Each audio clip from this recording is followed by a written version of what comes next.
अस्सलाम वालेकुम गाइस, कैसे हैं आप सब जी। उम्मीद है खैरियत से होंगे।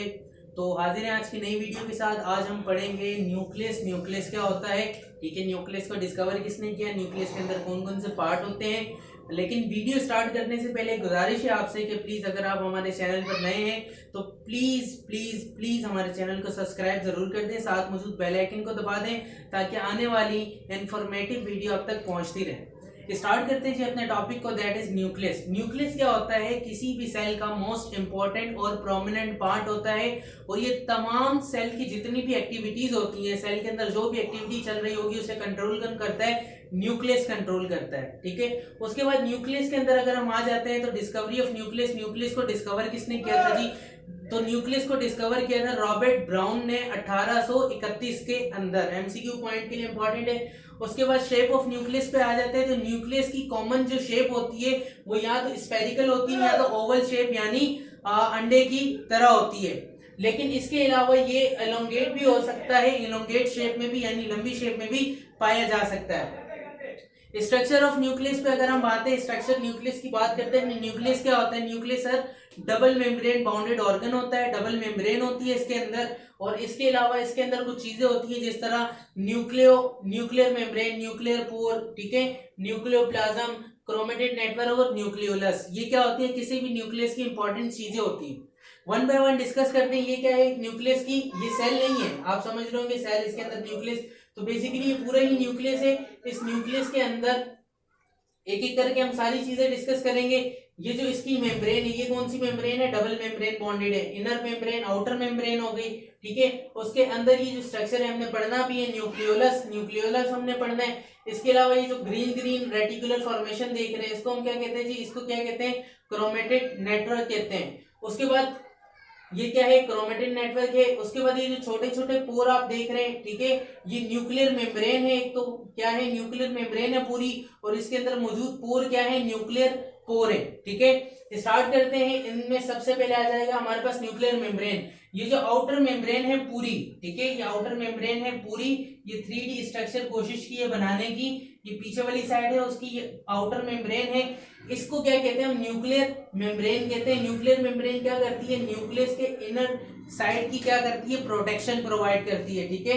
तो न्यूक्लियर मेम्ब्रेन क्या है, सराउंड बाय द न्यूक्लियस होती है और प्रोटेक्शन प्रोवाइड करती है। सेकंड हम आ जाते हैं न्यूक्लियर पोर पर। न्यूक्लियर पोर क्या होते हैं, दरअसल जो आप न्यूक्लियर मेम्ब्रेन के अंदर जो ये खाने लायक स्ट्रक्चर देख रहे हैं गोल गोल, इनको क्या कहते हैं, दरअसल न्यूक्लियर पोर कहते हैं। इनका काम क्या होता है कि जो न्यूक्लियर मेम्ब्रेन है ये कंप्लीटली 100% प्रोटेक्शन प्रोवाइड नहीं करती ड्यू टू न्यूक्लियर पोर। इसके अंदर छोटे छोटे न्यूक्लियर पोर होते हैं जिसकी वजह से इसके अंदर ट्रांसपोर्टेशन में हेल्प होती है। नेक्स्ट आ जाते हैं उसके बाद न्यूक्लियोप्लाज्म पर। न्यूक्लियोप्लाज्म क्या होता है, दरअसल न्यूक्लियस के अंदर प्रोटीन रिच सब्सटेंस होते हैं, ठीक है। न्यूक्लियस के अंदर प्रोटीन रिच सब्सटेंस होते हैं, प्रोटीन वाले सब्सटेंस होंगे इसके अंदर, जिसको हम क्या कहते हैं, न्यूक्लियोप्लाज्म कहते हैं, ठीक है, न्यूक्लियोप्लाज्म कहते हैं उसको।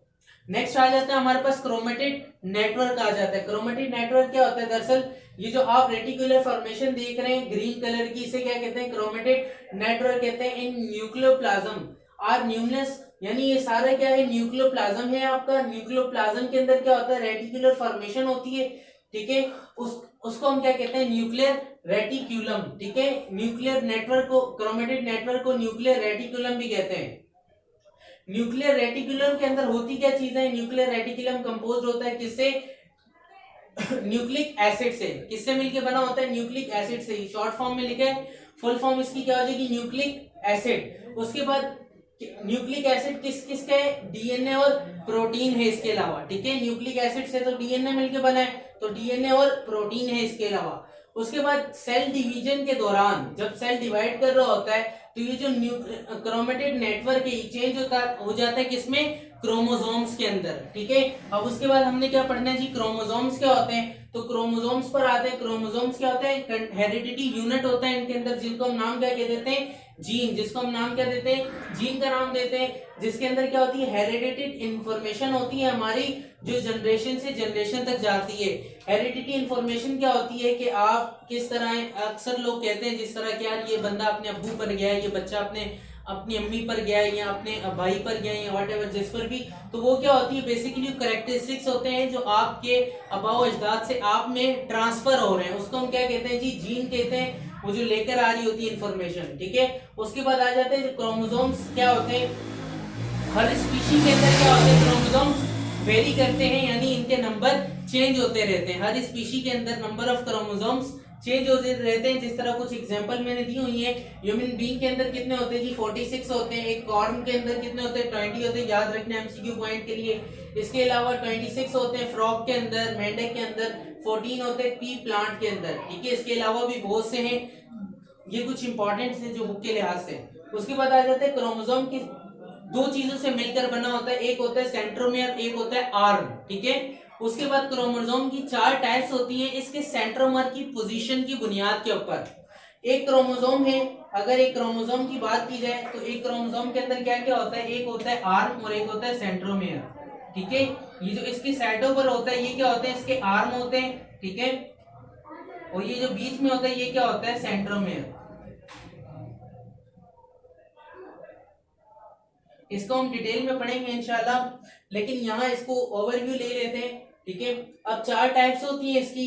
एक इसकी पोजीशन की बुनियाद पर, अगर तो सेंट्रोमियर सेंटर में है, अगर दोनों आर्म के सेंटर में क्या हो, सेंट्रोमियर हो, तो उसे हम क्या कहते हैं, मेटासेंट्रिक। मेटासेंट्रिक क्या है जी, क्रोमोसोम की एक टाइप है।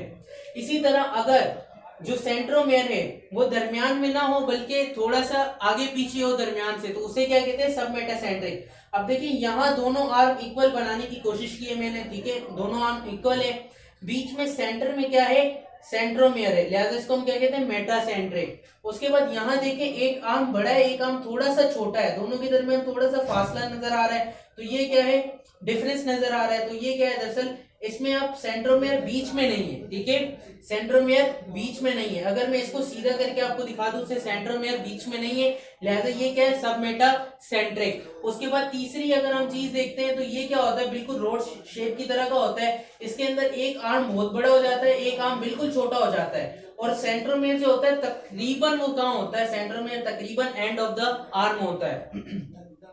इसको हम क्या कहते हैं जी, इसको हम कहते हैं एक्रोसेंट्रिक। चौथी टाइप कौन सी होती है, जिसके अंदर सिर्फ एक ही आर्म होगा, दूसरा आर्म नहीं होता है, इसको हम क्या कहते हैं, टीलोसेंट्रिक कहते हैं, ठीक है। यहां तक सब क्लियर है। उसके बाद हमारा नेक्स्ट आ जाता है न्यूक्लियोप्लाज्म, इसे रफ करके न्यूक्लियोप्लाज्म पढ़ते हैं।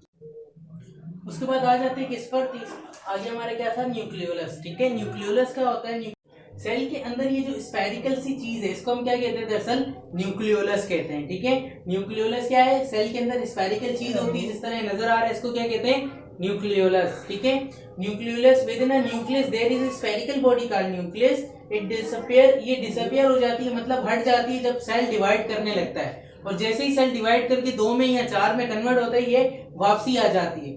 उसके बाद the nucleus is believed to play an important role in the synthesis of RNA and ribosomes in eukaryotic cell.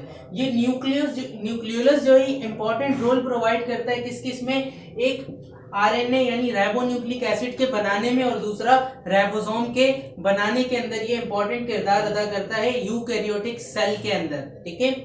उसके बाद आ जाते हैं, एक टर्म यूज करते हैं हम, यहां तक तो खत्म हो जाता है, टर्म यूज करते हैं हम कोइनोसाइटिक।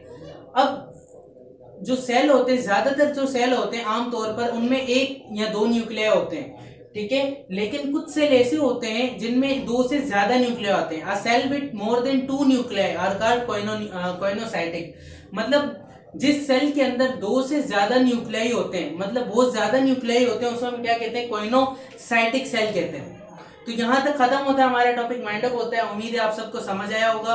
अगर समझ आया तो हमारी वीडियो को लाइक और शेयर जरूर करें, और अगर अभी तक आपने सब्सक्राइब नहीं किया तो प्लीज सब्सक्राइब कर दें। आपके लिए इतनी मेहनत कर रहे हैं, आप थोड़ी सी मेहनत आप भी कर लें, और नीचे दिए हुए लाल बटन को दबा दो, साथ मौजूद बेल आइकन को भी दबा दो, ताकि आने वाली इन वीडियो के लिए आप इंफॉर्मेटिव रह सकें। अगली वीडियो तक के लिए अल्लाह हाफिज।